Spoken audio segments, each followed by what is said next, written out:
In die vroeë 20ste eeu, Suid-Afrikaanse arbeidswette is ontwerp om wit werkers te bevoordeel en swart werkers sistematies van formele beskerming uitgesluit. Hierdie uitsluiting is wettiglik vasgelê deur die Wet op Industriële Versoening van 1924.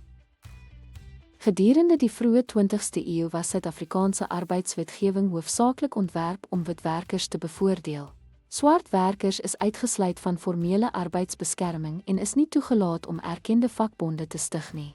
Die Industriële Versoeningswet van 1924 het swart werkers wettiglik beperk om aan geregistreerde vakbonde en kollektiewe bedinging deel te neem. Weerstand teen hierdie wette het dwars deur die middel van die 20ste eeu gegroei, wat gelei het tot wydverspreide arbeidsonrus en die stigting van informele werkersorganisasies. In reaksie op hierdie druk het die Wian-kommissie van 1979 kritieke hervormings aanbeveel, insluitend die wettige erkenning van swart vakbonde. Hierdie hervormings het die registrasie van swart vakbonde moontlik gemaak en hulle die reg gegee om aan kollektiewe bedinging deel te neem.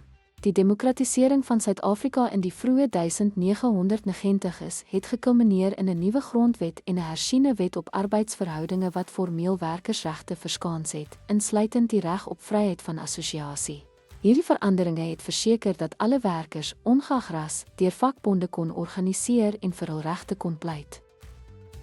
Ten slotte weerspieël die historiese ontwikkeling van vryheid van assosiasie en vakbondwese in Suid-Afrika 'n oorgang van 'n rasse-eksklusiewe arbeidsstelsel na 'n demokratiese, regte-gebaseerde raamwerk.